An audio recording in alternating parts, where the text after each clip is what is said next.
Hello बच्चों, आपका स्वागत है हमारे चैनल स्टडी विद प्रेम में। और आज की इस वीडियो में हम क्लास 6 विज्ञान के चैप्टर नंबर 4 जिसका नाम है पौधे को जानिए, और इस वीडियो में इसके सारे क्वेश्चन एंड आंसर को देखने वाले हैं।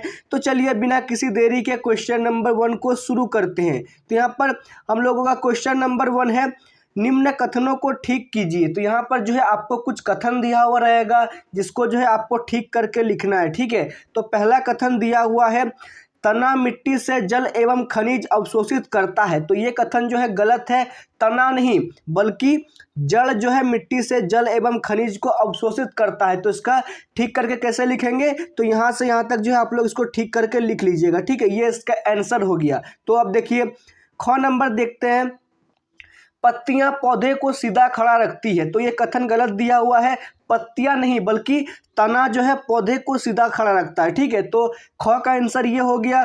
फिर चलिए गौ नंबर देखते हैं। तो गौ नंबर है, जड़ें जल को पत्तियों तक पहुंचाती है। तो क्या जड़ें जल को पत्तियों तक पहुंचाती है? तो नहीं, जड़ें नहीं बल्कि तना, पेड़ में जो तना होता है वो जो है जल को पत्तियों तक पहुंचाता है। ठीक है, जड़ तो केवल मिट्टी के अंदर से जल को लेता है। तो अब घ नंबर देखते हैं। तो घ नंबर है हम लोग के यहाँ पर, पुष्प में बाह्य दल एवं पंखुड़ियों की संख्या सदा समान होती है। तो ये कथन जो है गलत है। पुष्प में जो है बाह्य दल और पंखुड़ियों की संख्या सदा असमान होती है, मतलब कभी एक तरह नहीं होगा। ठीक है, कभी कम हो जाएगा तो कभी क्या हो जाएगा, कभी ज़्यादा हो जाएगा। ठीक है, तो घ नंबर भी समझ में आ गया होगा आप लोगों को। यहाँ से यहाँ तक जो है इसका सही आंसर है। फिर चलिए 1 नंबर यानी कि 5 नंबर पॉइंट देखते हैं। तो 5 नंबर पॉइंट थोड़ा बड़ा सा, इसको पढ़ते हैं आराम से। यदि किसी पुष्प के बाह्य दल परस्पर जुड़े हैं तो इसकी पंखुड़ियां भी आपस में जुड़ी होंगी। तो पूछ रहा है कि अगर बाह्य दल जुड़ा हुआ है तो क्या उसकी पंखुड़ियां भी जुड़ी हुई होंगी?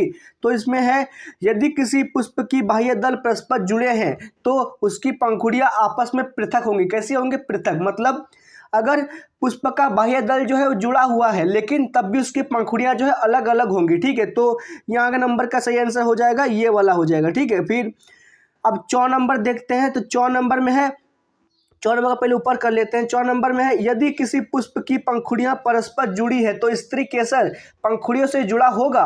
तो पूछ रहा क्या होगा, तो हम लोग बताना है, यदि किसी पुष्प की पंखुड़ियां परस्पर जुड़ी है तो स्त्री केसर पंखुड़ियों से स्वतंत्र होगा, मतलब उस पर जो है किसी प्रकार का जॉइंट नहीं होगा। ठीक है, तो 4 नंबर का आंसर यहाँ से यहाँ तक हो जाएगा। इसको आप लोग कॉपी में सारे क्वेश्चन को नोट कर लीजिए। चलिए क्वेश्चन नंबर 2 की ओर आगे बढ़ते हैं। तो यहाँ पर हम लोगों का क्वेश्चन नंबर 2 है। क्वेश्चन नंबर 2 में जो है हम लोगों को कुछ पिक्चर बनाना पड़ेगा। ठीक है, तो यहाँ पर क्वेश्चन नंबर 2 में निम्न का चित्र बनाइए। कुछ नाम दिया हुआ है जिसको चित्र बनाना है हम लोग को। तो पहला है पत्ती, एक पत्ती का चित्र बनाना है। मसूला जड़ का चित्र बनाना है। एक पुष्प जिसका आपने सारणी 7.3 में अध्ययन किया हुआ। तो इन 3 चीज़ों का जो हम लोग को पिक्चर बनाना है। तो पहला देखिए, पत्ती का पिक्चर जो है आपका यहाँ बना दिया गया है, जिसमें जो है आपका सिराएं दिखाया गया है, मध्य सिरा को दिखाया गया है, सिरा विन्यास दिखाया गया है। तो ये क्या, ये पत्ती का चित्र हो गया। ठीक है, फिर उसके बाद है मसूला जड़। मसूला जड़ देखिए आपका यहाँ पर दिखाया गया है, मसूला जड़ का पिक्चर। यहाँ पर मसूला जड़ इस तरह होता है। ठीक है, तो फिर इसका भी पिक्चर हो गया। फिर है एक पुष्प, मतलब कोई पुष्प बनाने बोल रहा है तो पुष्प का पिक्चर हम लोगों ने यहाँ पर बना दिया है, जिसमें पुष्प के साथ उसकी पत्तियों को भी बना दिया गया है। ठीक है, मतलब उसकी फूल की पत्तियाँ किस तरह होती है। तो 2 नंबर का पिक्चर भी जो है आप सभी लोग बना लीजिएगा। तो क्वेश्चन नंबर 3 देखते हैं। ठीक है, तो क्वेश्चन नंबर 3 है, क्या आपने अपने घर के आसपास ऐसे पौधे को जानते हैं जिनका तना लंबा परंतु दुर्बल होता है? इसका नाम लिखिए और आप इसे किस वर्ग में रखेंगे? तो क्वेश्चन का पूछने का अर्थ है कि आप घर के आसपास किसी एक ऐसे पौधे का नाम लिखिए जिसका तना लंबा परंतु कमजोर है। ठीक है, तो हम लोग क्या लिखेंगे इसमें, हाँ हमने जो है अपने घर के आसपास ऐसे पौधे को देखा है, उसका नाम रसोई वाटिका है। रसोई वाटिका में जो है एक पौधा होता है जिसमें सेम का पौधा है। तो कैसा है, सेम का पौधा है जिसका तना लंबा, तना मतलब होता है उसका शरीर। ठीक है, उसका शरीर लंबा होता है किंतु वो दुर्बल, बहुत ही कमजोर होता है। इसे हम आरोही वर्ग में रखेंगे। तो पूछ रहा है किस वर्ग में रखिएगा, तो इसको हम लोग जो है आरोही वर्ग में रखेंगे। तो 3 नंबर क्वेश्चन भी आपको समझ में आ गया होगा। 3 नंबर क्वेश्चन का आंसर आप लोग यहाँ से यहाँ तक लिख लीजिएगा। चलिए क्वेश्चन नंबर 4 की ओर आगे बढ़ते हैं। तो क्वेश्चन नंबर 4 है, पौधे में तने का क्या कार्य होता है? देखिए पौधे का जो तना होता है, पहले पौधे का एक पिक्चर बना देते हैं हम लोग छोटा सा। तो पौधे का पिक्चर कुछ इस तरह होता है, ठीक है। इस तरह मैंने नॉर्मल सा पिक्चर बनाया है। नीचे उसका जड़ वड़ होता है कुछ, ये हो गया जमीन। तो पौधे का जो यह भाग जो है, उसका तना जो है, तना पौधे का बहुत ही जरूरी भाग होता है, जिसमें जो है सभी प्रकार की चीज़ें होती है, ठीक है। चलिए देखते हैं पौधे का क्या क्या कार्य होता है, इसको line by line point wise पढ़ते हैं। तो पौधे के तने के निम्नलिखित कार्य है, मतलब तने के बहुत सारे कार्य हैं। तो पहला कार्य है, ये पौधे के सभी वायवीय भागों को धारण करने के लिए स्थान प्रस्तुत करता है। मतलब सभी प्रकार जो वायवीय भाग होते हैं, छेद होते हैं, वो कहाँ पर होते हैं, वो तने में होता है, ठीक है। तो दूसरा पॉइंट है, ये पौधे को भूमि पर सीधा खड़ा रखता है। मतलब देखिए कोई पौधा है, ठीक है, मिट्टी पर जो उसको खड़ा रखता है, कौन रखता है, वो तना रखता है। तना जितना मजबूत होगा, पौधा उतना ऊंचा और उतना खड़ा होगा, ठीक है। तो अब तीसरा पॉइंट देखते हैं। तीसरा पॉइंट है, ये भूमि से ग्रहण करने वाले खनिजों के जलीय विलयन को ऊपर शिखाओं तक लेकर जाने तथा पत्तियों द्वारा निर्मित खाद्य पदार्थ को नीचे भोजन के सभी भागों तक पहुंचाने के लिए वाहिनियों को धारण करता है। क्वेश्चन का कहने का समझिए पॉइंट का। देखिए मान लीजिए कोई एक पेड़ है, ठीक है, ये पेड़ है। अब पेड़ में जो है ये तना हो गया, ये तना हो गया आपका यहाँ से यहाँ तक। देखिए जड़ से जो हम लोग को जल तल मिलता है, जल पानी मिलता है, खनिज मिलता है, उसको जो है तना ऊपर तक पहुंचाता है, ठीक है। इसको ऊपर की तरफ डायरेक्शन दे दिए, और पत्तियों से जो खाना बनता है, उस खाने को जो है वो जड़ तक पहुंचाता है, ठीक है। यही तना का मुख्य कार्य होता है। चलिए अब देखते हैं पॉइंट नंबर 4 देखते हैं हम लोग। कुछ पौधे में ये भोजन संचयन का भी कार्य करता है। आप लोगों ने जो है बहुत से मोटे मोटे पेड़ों को देखा होगा, उनके अंदर जो है ना, वो भोजन को अपने अंदर समा के रखते हैं। मतलब पेड़ का अगर तना मोटा है तो उसमें हो सकता है कि उस पौधे का जितना ये पोषक तत्व है, जितना भी खाद्य पदार्थ है, वहाँ पर संचित किया गया है, ठीक है। तो 4 नंबर का क्वेश्चन आप लोग जो कॉपी में नोट कर लीजिए, आप लोगों को समझ में आ गया होगा। क्वेश्चन नंबर 5 देखते हैं, ठीक है।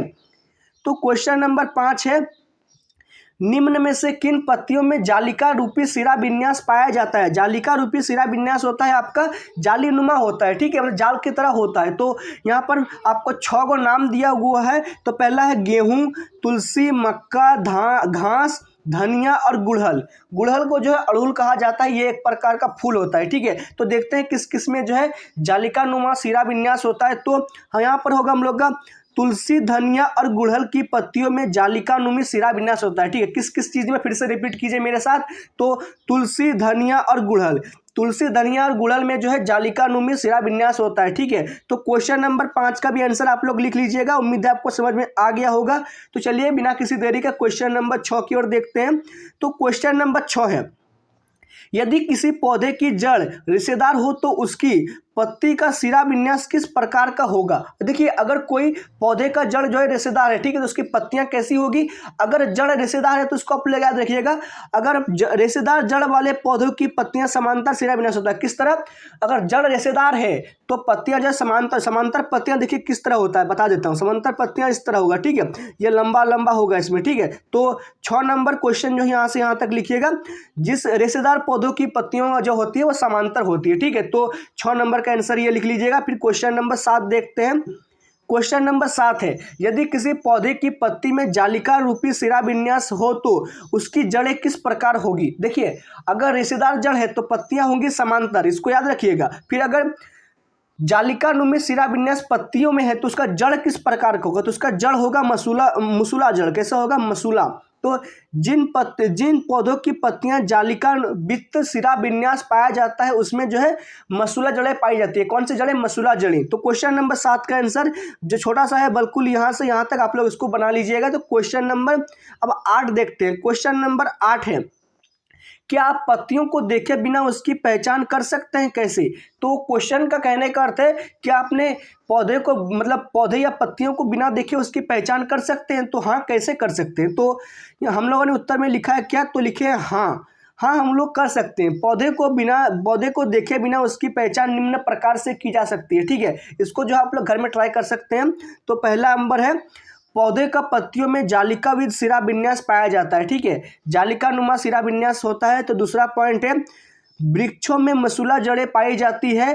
तो तीसरा पॉइंट है, ध्रुव पौधे की पत्तियां में भी जालिका वित्त सिरा विन्यास पाया जाता है। और चौथा पॉइंट है, अधिकांशतः दूरवासी और बहुवर्षीय शाकीय पौधे की पत्तियों में जालिकाविद सिरा विन्यास पाया जाता है। इन सभी चारों पॉइंट के आधार पर हम जो है किसी भी पत्तियों को बिना देखे उसकी पहचान कर सकते हैं। ठीक है, तो इसको जो है आप लोग लिख लीजिएगा। तो क्वेश्चन नंबर अब 9 की ओर आगे बढ़ते हैं। तो क्वेश्चन नंबर 9 है, किसी पुष्प के विभिन्न भागों के नाम लिखिए। तो आपको जो है किसी पुष्प का विभिन्न भागों का नाम लिखना है। तो पुष्प के कौन कौन से भाग होते हैं इसका नाम हम लोग आज जानेंगे। तो उत्तर में क्या लिखा गया है, किसी पुष्प के 4 सामान्य भाग होते हैं। मतलब पुष्प के कितने भाग होते हैं, तो 4 भाग होते हैं। ठीक है, तो पहला भाग है बाह्य दल, बाह्य दल पुंज पहला भाग हो गया। दूसरा भाग है दल पुंज, तीसरा है पुंकेसर जिसे पुमंग भी कहते हैं, और चौथा है स्त्री केसर जिसे जायांग भी कहते हैं। ठीक है, तो क्या क्या भाग है फिर से रिपीट कीजिएगा मेरे साथ। पहला हो जाएगा बाह्य दल पुंज, दूसरा हो जाएगा दल पुंज, तीसरा हो जाएगा पुंकेसर और चौथा हो जाएगा स्त्री केसर। ठीक है, तो इन चारों को जो है आप लोग याद रखिएगा, ये आपके आगे क्लास में बहुत ज़्यादा काम देगा। ठीक है, तो क्वेश्चन नंबर 9 का आंसर जो है आप लोग यहाँ से यहाँ तक लिख लीजिएगा। देखते हैं क्वेश्चन नंबर खत्म हो गया। ठीक है, ये चैप्टर आप लोगों का समाप्त हो गया है। उम्मीद है आपको वीडियो पसंद आया होगा। अगर वीडियो पसंद आए इस वीडियो को लाइक कीजिए, हमारे चैनल में पहली बार है तो इस चैनल को सब्सक्राइब कीजिए। तो मिलते हैं आपके साथ नेक्स्ट वीडियो में। जय हिंद, जय भारत।